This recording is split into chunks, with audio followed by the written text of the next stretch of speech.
Shri Gauranga Nityananda Shri Advaita Chandra Gadadhar Shiva Sadi Gaura Bhaktivinoda Jayo Radhe Jayo Krishna Jayo Vrindavan Shri Govinda Gopinath Madana Mohan.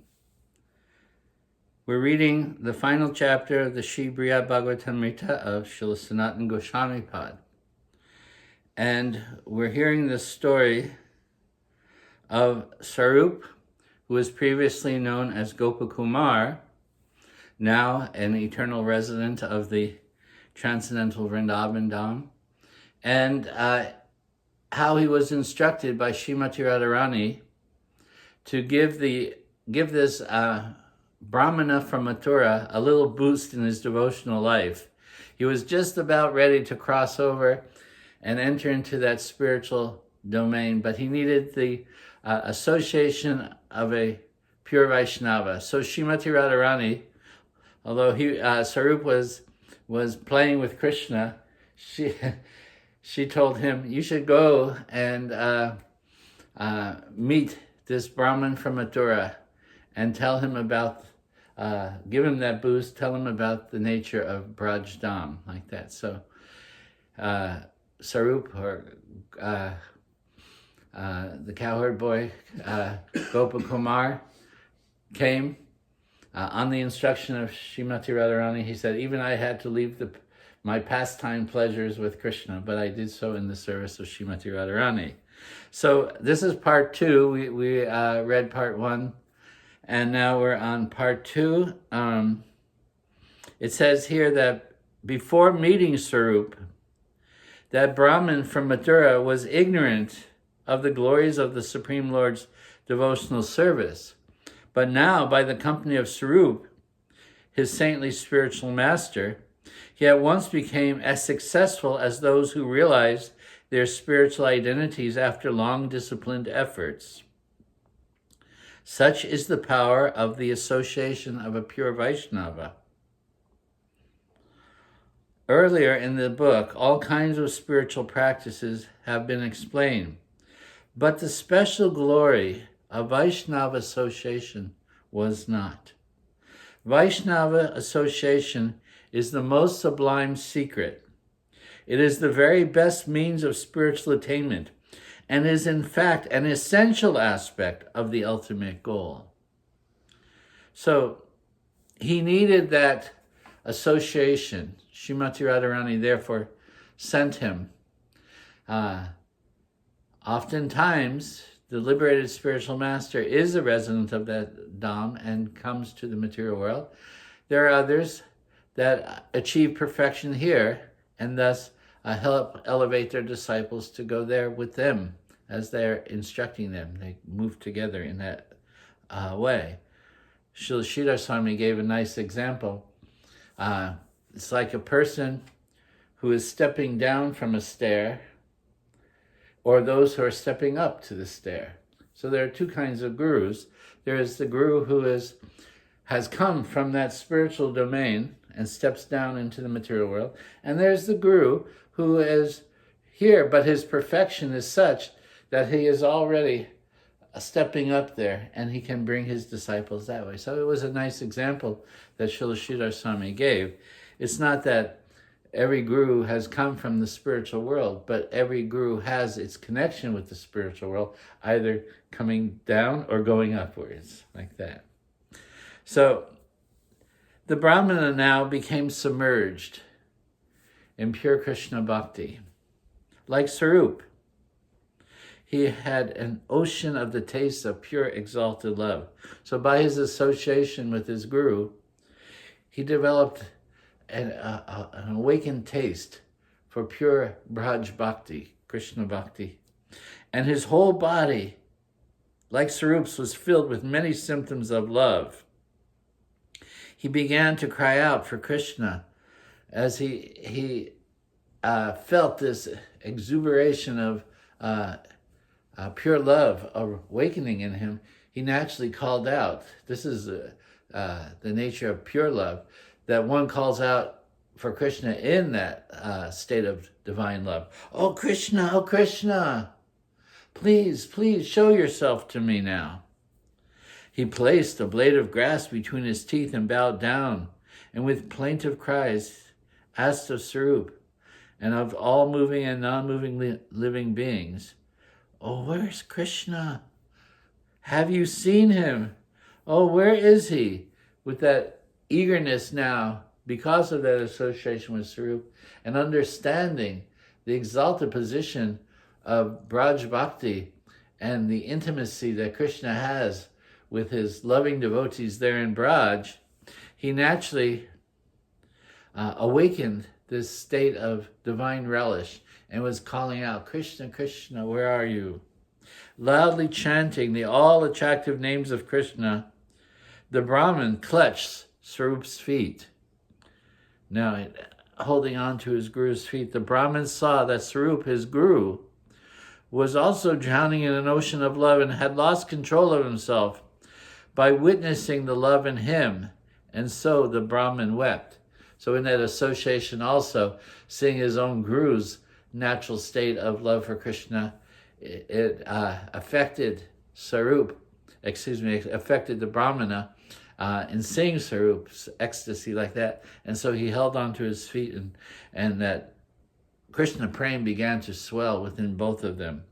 A moment later, compelled by a great upsurge of love, the Mathura Brahmana got up and began to wander in the forest. There he fainted, and he fell into a thorny grove of trees. All of a sudden, from a distance, came a rich, sweet sound of flutes and horns, mixed with the mooing of cows, and the sounds of venas made from gourds, and the whistles made from leaves. Awakened by the persistent sounds, Sarup and the Brahmin ran in its direction, and there they saw Gopal Dev, his body beautifully dark, encircled by a brilliant effulgence.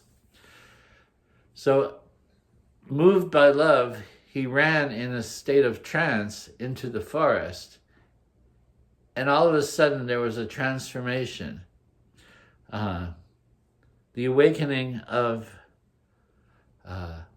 one's existence from the material world to the spiritual world takes place all of a sudden. Usually one passes from this world, but the Bhagavatam gives the example like thunder and lightning. There's the demise of the body, and then there's the awakening of one's consciousness, and one is in Braj. There's no delay for the devotees like that. So he was running in divine trance, fell, and somehow or other now he's seeing Krishna, hearing the cows mooing, hearing the buffalo horns and the whistles and like that. The Lord, unlimited in pastimes, was coming nearby to water his animals and play with his friends in the Jamuna. As he approached, he danced with a gait worthy of honor from the playful walk of the king of elephants. His chief ornament was his own unique youth. Krishna is ever youthful. He was an ocean filled with wonderful waves of beauty, ever adorned with newer and newer charms. He redoubled the joy of everyone's mind and eyes. So he was calling out, "Krishna, where are you? Krishna, where are you?" And then all of a sudden, Krishna was coming along the road with the cows and the cowherd boys like that. All auspicious signs marked Krishna's beautiful body.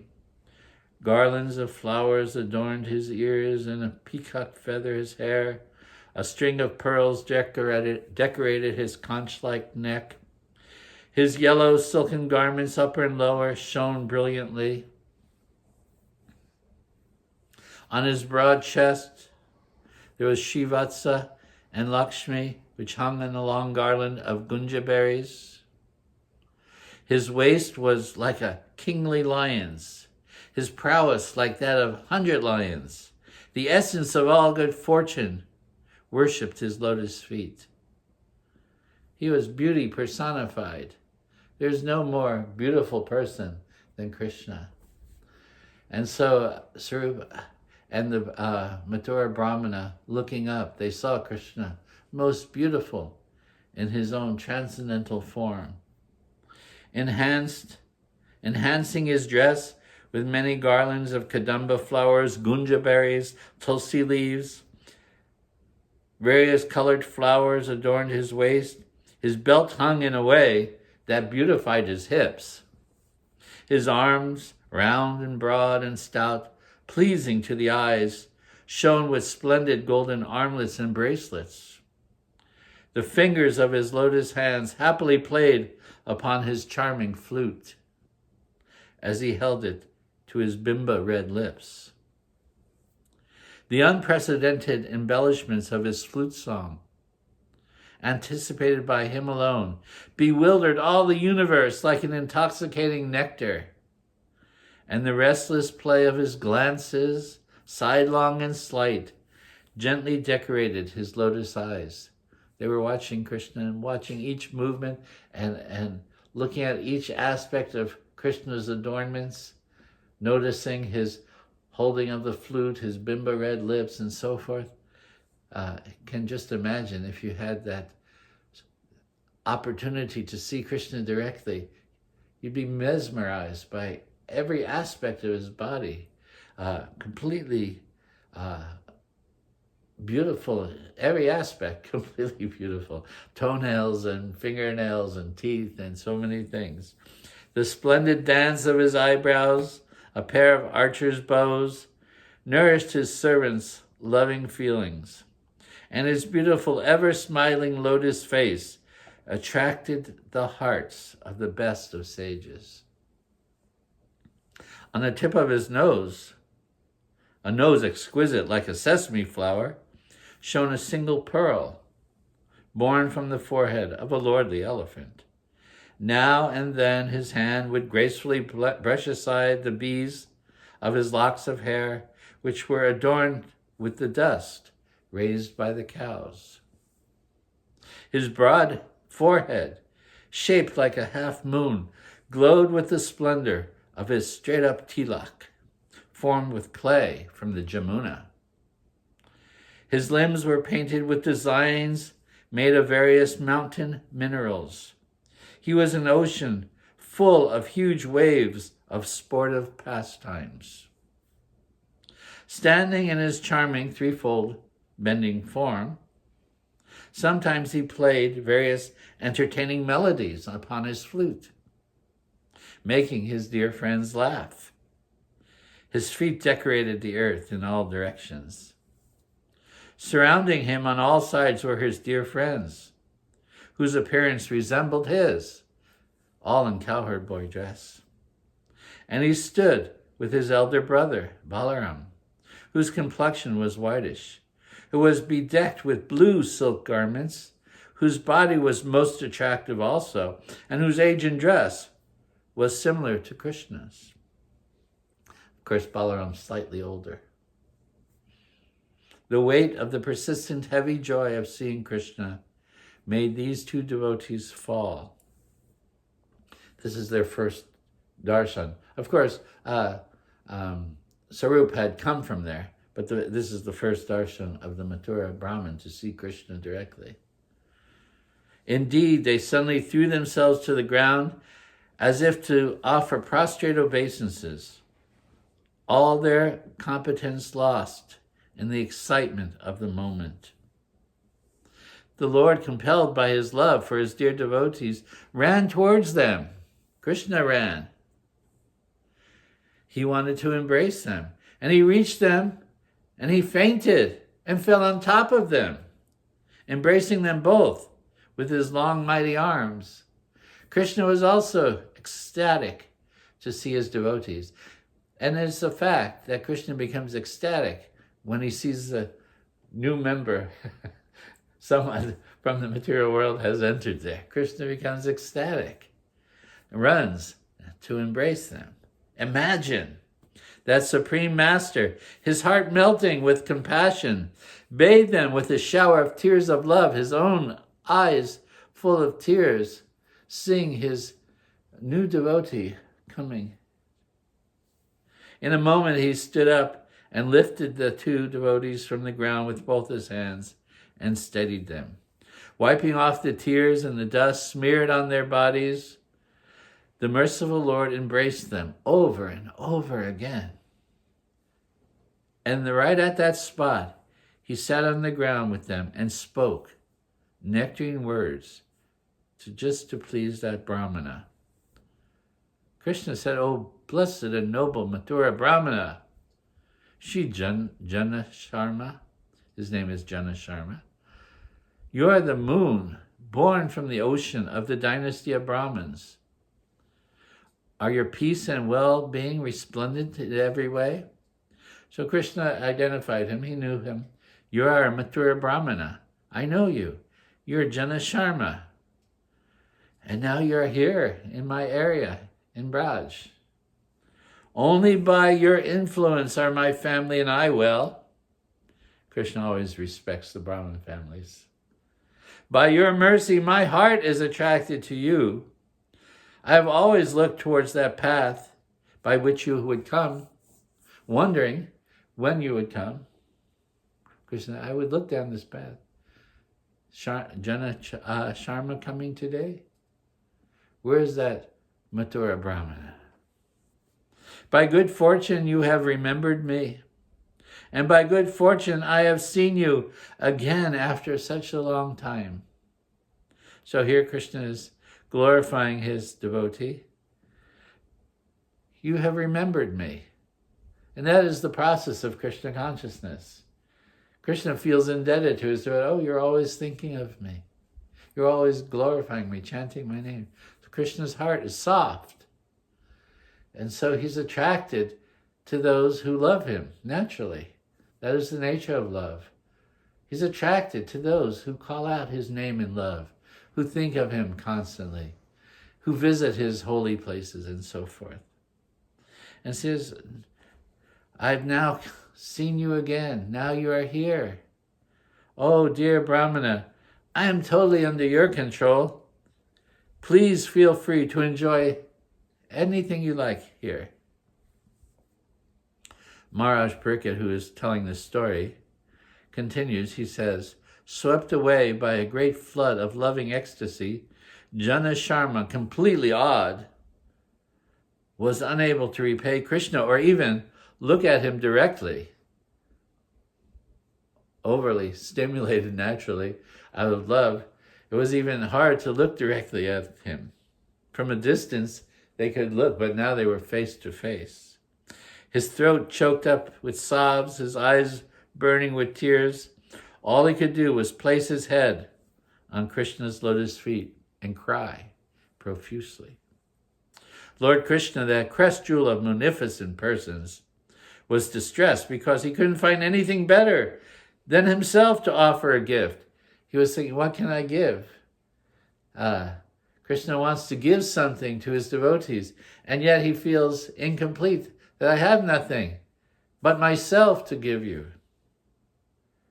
So he removed the ornaments from his own body and decorated the Brahman with them, making him look like Sarup. In other words, adorning him with the dress of a cowherd boy, changing his status now from Brahman to an eternal cowherd boy. In this way, Krishna bestowed on Jana Sharma a supreme mercy that only he could give.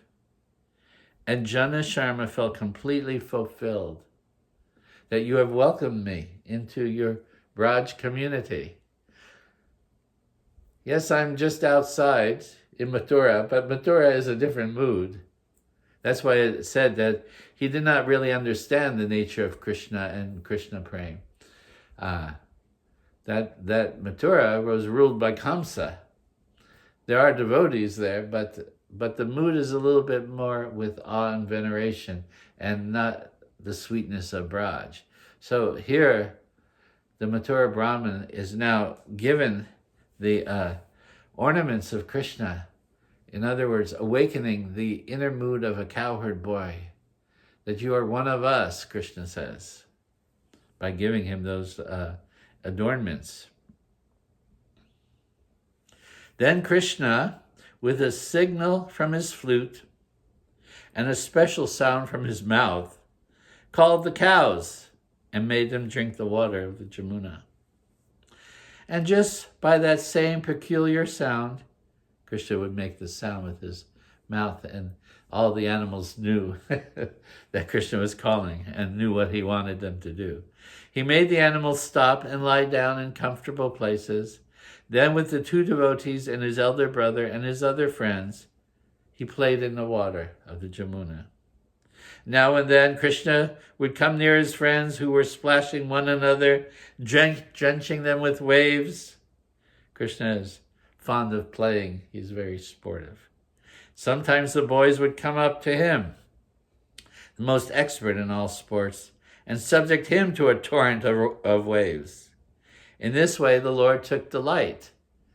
Krishna is happy playing. He enjoys being a young cowherd boy.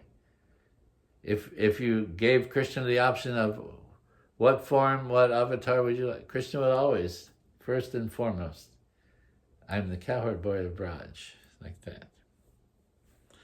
And he enjoys all of his pastimes with his cowherd boys and with the cowherd girls, the love of Mother Jashoda and Nanda Maharaj. Using Jamuna's flowing water as an instrument, he and his friends played all kinds of auspicious music. And he sported by crossing the river in various ways, both with the current and against the current. Sometimes Krishna playfully hid his body in the Jamuna's water and his face in a cluster of lotuses, hiding so that no one could find him.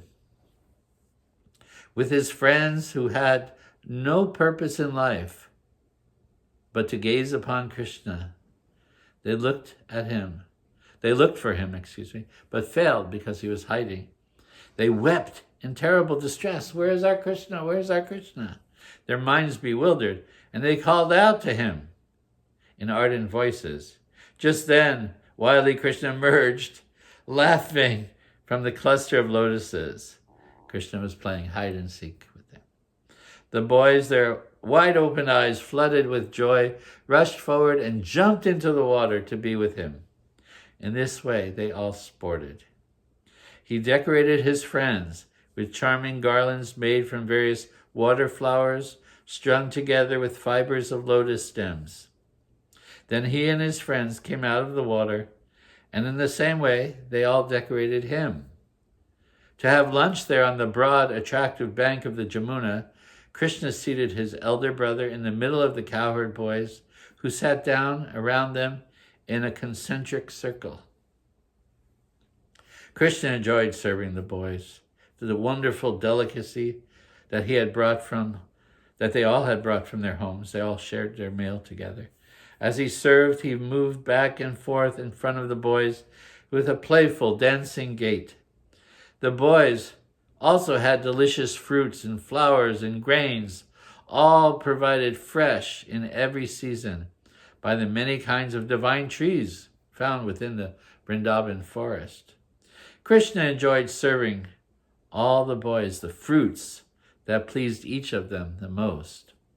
He served them rasala, palm fruits, bilva fruits, badaras, amalakas, coconuts, jackfruits, grapes, and bananas.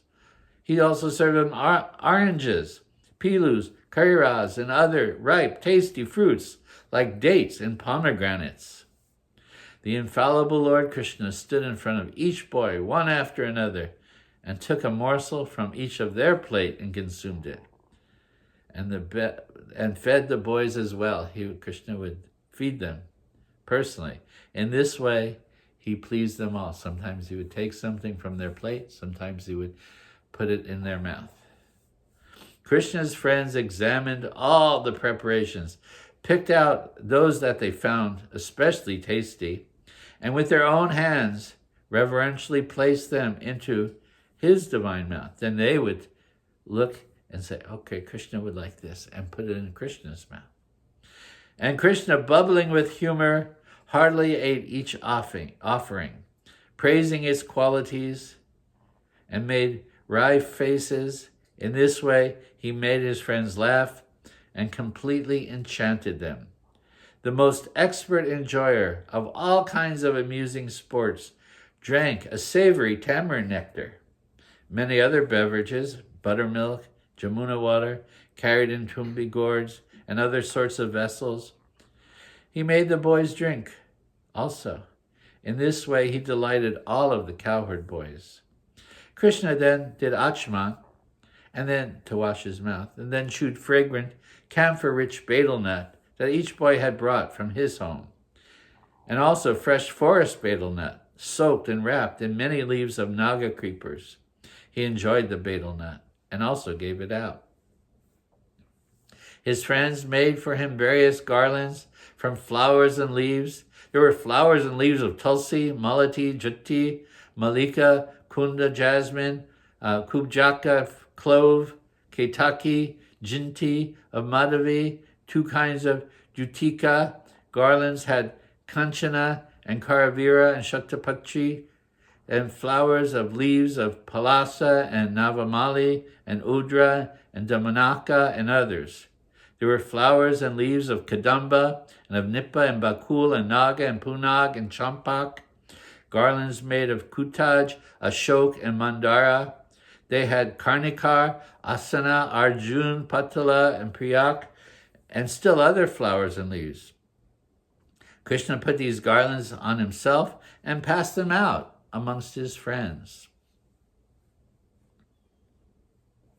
He smeared his limbs with paste of sandalwood, aguru, kumkum, musk, and other fragrant substances brought from the forest. Then in a choice grove, fragrant with sweet-smelling flowers and resonant with humming bees, Krishna rested, while on an excellent bed made of many new soft leaves, sprouts, and flowers. The body of his dear friend, Sridama, provided a comfortable pillow. And countless friends served Krishna by expertly reciting prayers, singing sweetly, fanning him, dressing his hair, massaging his lotus feet and hands.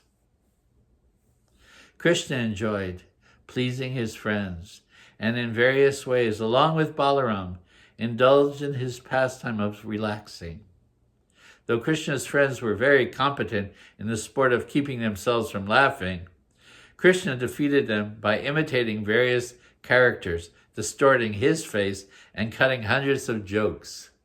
Krishna is also a jokester, and he likes to make his friends laugh.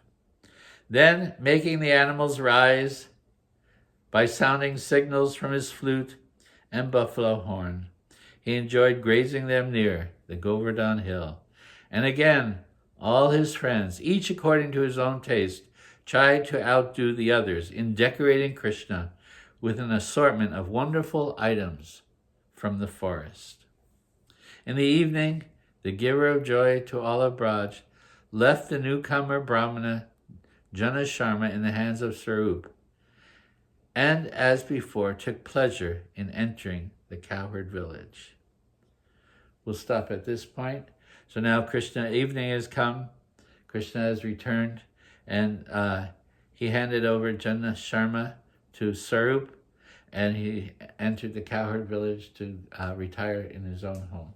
So we'll pick up from that next time we read part 3 of the final chapter of the Brihat Bhagavatamrta. Jai Gaur Premanandi Hari Hari Bol Shri Radhe Shyam.